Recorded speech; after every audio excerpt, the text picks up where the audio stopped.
Take a look. Unidentifiable piece. It is hard, it is stiff.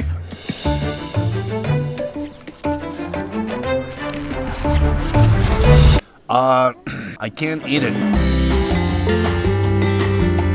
Welcome to Rwanda. This is a country in East Africa, landlocked with a population of about 13 million. Today I'm in the countryside to experience countryside cooking. It's different than any other place I've been to before. Oh, hi everybody. People are very curious, but very shy. Today, we're starting off in a very hilly region. Rwanda is often called the land of 1,000 hills. And when you're here, you'll see why. The whole country is just on a mass of rolling hills. And it's amazing the way they've been able to build and work with Mother Nature here. So it's morning time, we're in the village, it's time for breakfast. Let's start with that. So we've come to the local village right here. This is the house where we're gonna be eating breakfast today. This is a house made out of mud, but it is no hut. The architecture here, 5 bedrooms and a steel corrugated rooftop. And rocks. And lots of rocks right here. I didn't notice the rocks. Let's keep going. Malaho. Oh, I tripped over another rock. Right inside here, separate from the house, this is the kitchen where all the cooking happens. I'm guessing it's separated because of all the smoke. That would be kind of a problem, breathing in a lot of smoke while you're sleeping. In just a moment, they're gonna bring in all the food and start making breakfast. Preparation for breakfast is underway right now. We have sweet potatoes here, we have corn. She's cleaning everything off, it's getting ready to boil. Around this area, people aren't eating a ton of meat. There's a lot of root vegetables, sweet potatoes, Irish potatoes, yams. Basically, anything that grows in the ground seems to do really well here because of the volcanic soil that's in this area. So she's just about done washing this, and then that is gonna go on the fire.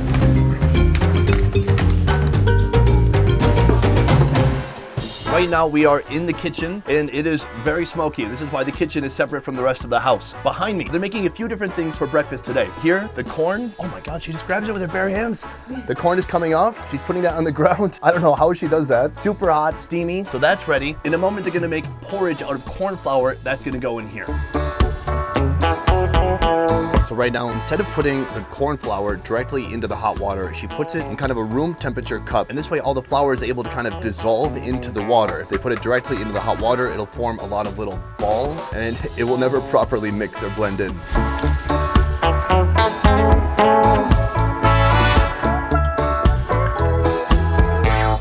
So right now we are inside and breakfast is getting started. There's these beautiful bowls made out of wood and everyone just kind of gathers their own food. So I have my bowl right here. I'm gonna get some corn, some potatoes. So this is a porridge. It's made actually with cornmeal and sorghum. Try it out.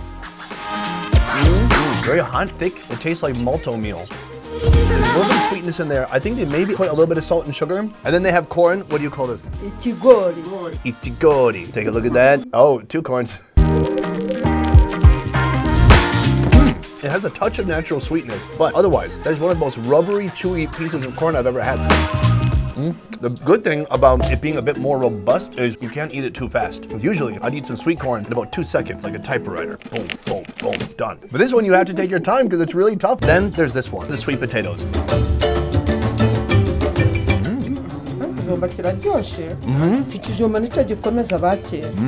Savachi. I have no idea what they're saying. It sounds very nice and cordial. So here, take a look at this potato. It's so white inside that it's not like the normal kind of like orangey, yellowish sweet potato you might be used to seeing. And it's not super sweet. Finally, I built up to the final food. This is called imbada. So, imbada. I'm never gonna say it again. They took this, they combined flour, salt, sugar, they put it all together, they made it into a beautiful dough. They put that in oil and it's fried. It's become this. I'm gonna break it open. Oh my gosh, look at that. Thick, doughy, extremely dense. Let's try it out. That's very nice. For me, mix out with some butter and it's perfect. Then in the middle, I mean, take a look at this. I ate the crispy outside, but you can peel out. It's super doughy inside. It becomes like Play-Doh almost. One more bite. Oh, I'm feeling a little bit thirsty. Better drink some porridge. Just wash it all down. Nice. Here's the deal. Soon we're gonna go to the market and we're gonna see a typical traditional lunch. Thank you so much for breakfast. Morakoze. Hold on, I think I had a seizure. Morakoze. Thank you very much for breakfast.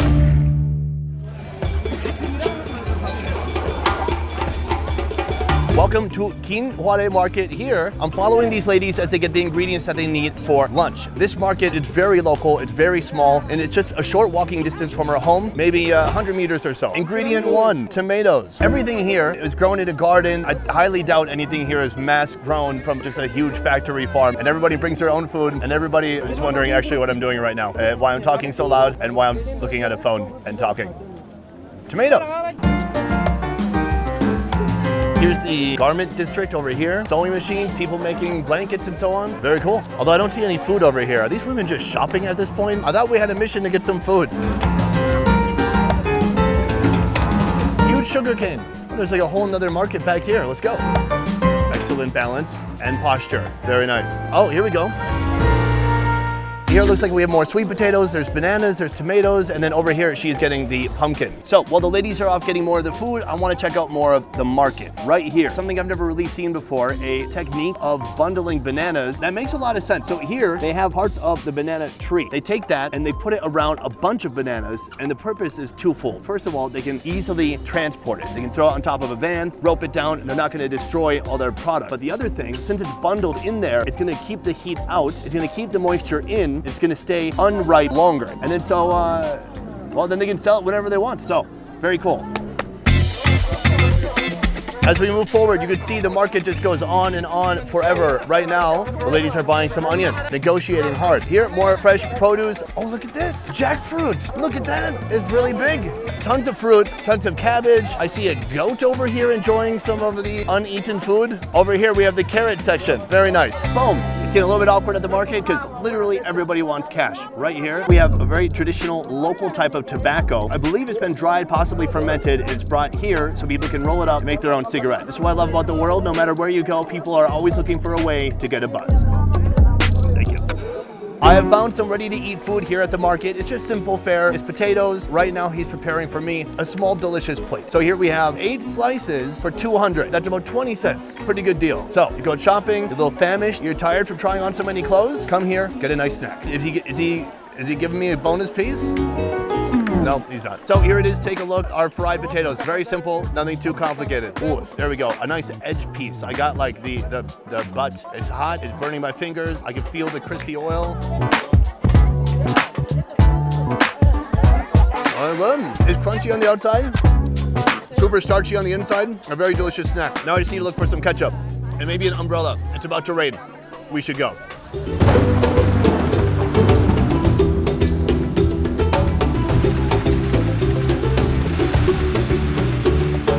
We got caught in the middle of a thunderstorm right now. It is loud as heck because above us is a corrugated steel. The rain is just pounding down on it. We happen to be in the garment district. They're sewing clothes, they're sewing blankets and other sorts of things. We have our food. We're gonna go back soon. But man, Mother Nature is brutal. It's nuts.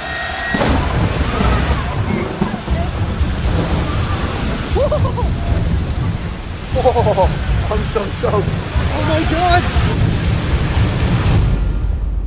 It is still pouring rain. We just escaped to a different room. I mean, we were getting slaughtered before. And so now these lovely ladies have taken us in to this side room by this sewing area. They shut the window, they shut the door, and there is 1, 2, 3, 4, 5, 6, 7, 8, 9. 9 people in this small room, not including children. They're very kind. I'm taking up a lot of space. I mean, look at me.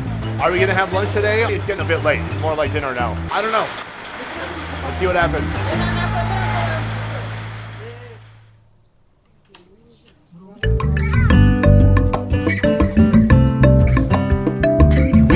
Narrowly escaped the market. Well, it's still raining, but not so bad. It's a little bit flooded, but we're gonna work around it. That is life when you live right by the rainforest. Right here, going inside of here, in the mortar and pestle, these are cassava leaves. I know you could eat the root of the cassava, but apparently you can also eat the leaves that come from the stalk, and actually you could take the stalk, plant that, put that about a foot into the ground, and that can sprout new cassava for it. This is part of a dish called isombe. It's very, very green, thick, soupy, and so you can't get it that way without the cassava leaves. She's gonna beat these into a freaking pulp, and then we're gonna see what's next.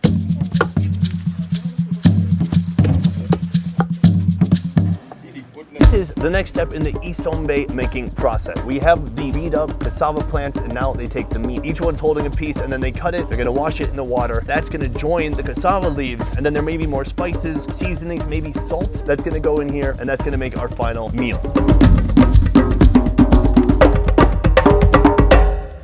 addition to isombe, we're making another dish. This uses a few different root vegetables. We have yams, potatoes, and then we have squash. But, oh no! The mud here is no joke. So all these vegetables are going to be mixed together, put in a hot pot and steamed together. That dish is called imbanje. Right now, we are starting the process of making banana beer. We have our food, but we also need a drink, and preferably a drink that makes you drunk. Under here, bananas that have been piled up with all these other leaves, foliage, and the reason is this. They want the bananas to ripen more fast because you need a yellow banana to make banana beer. The heat from the earth is going to keep these a lot more warm, and it's going to make them turn yellow and ripen a lot faster. These bananas have been in here for 5 days. Both the green and yellow can be used. They're both ready, they're both ripe. They just happen to be different species. I love the commitment to getting drunk here, because look at this. This is a trough just whittled out of a tree. It's basically a whole tree they've hollowed out, and then now they all work together and they peel the bananas and they throw them inside. You can see these bananas are definitely ripe, they're soft, they're sweet, and they actually smell a bit fermented. This is kind of a perfect banana if you were making banana bread. That would be nice, but we're making a drink that will get you drunk. So, right now, they're singing a song. They're saying, we've got juice, and yes we do, baby. Right here, the grass is here to create kind of a straining effect for the bananas. So this liquid is what's gonna be fermented soon with a little bit of sorghum flour. That hangs out for a few days, and it gets you drunk.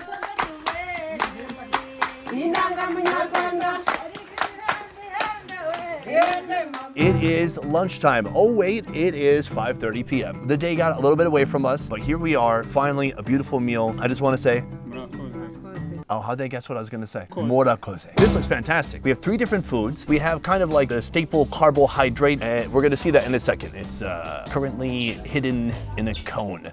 The cone of secrecy. You'll find out soon. This one is called isombe, and this one? Ibirayi. Ibirayi. Ishimbo. Ishimbo. Amateche. Amateche. Ibihasa. That's a long name. That or else I think I just signed over my YouTube channel. But it's time to eat. The first thing we have here, banana beer, a local delicacy. Let's try it. Whoa, it's more like a banana wine. When I was in Tanzania, I did have a banana beer, and that was kind of thick and chunky. And here it's fermented. It's become really more like a wine. It's like a spirit almost, kind of strong, and I'm feeling good.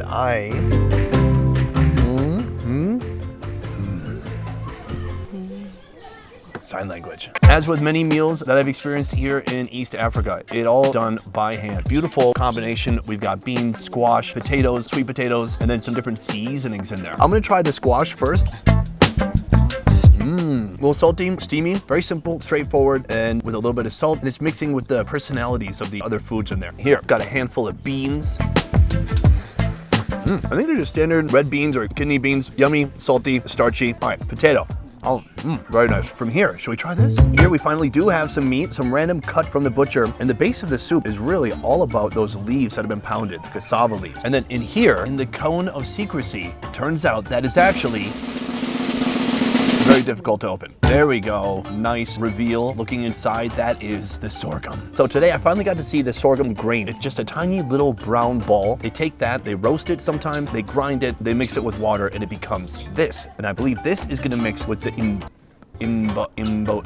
Amboseli National Park. Isombe. Now this has been pre-cut into just giant bricks. Then he dishes it up into his bowl. He mixes the sorghum with the green puree. Let me dish some of this up for myself. Oh, look at that. So the texture here is so interesting. I couldn't figure out if they overcooked it. This is how they always do it, because when I had saza or ugali, it was very like mashed potatoes. This is more like a cake. Got my piece. I'm gonna dip it into here.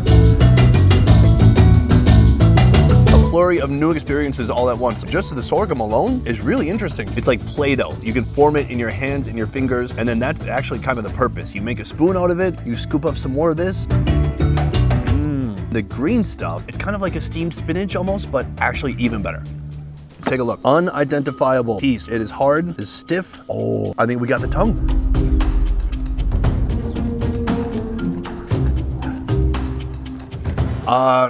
I can't eat it. That is the toughest meat I've ever had in my life. There you go. The taste is actually quite nice. It's juicy, it's beefy, plus it's wrapped in all the flavors of that cassava. The only potential issue is it's super freaking hard. That is the end of our meal. We're gonna enjoy this together, and more people from the community who helped us are gonna also partake. I wanna say again, Marakoze. It means Thank you, and I keep forgetting how to say it. Boom! That is the end of the video. We had an incredible day. It was unpredictable, it was wet, it was muddy, and at the end of the day, I got to meet a lot of very cool, giving, kind, hardworking people in this village and at this home who all pitched in to make an incredible meal happen. I hope you guys enjoyed it. That is it for this one. We'll see you again with another video in Rwanda next time. Peace. All right.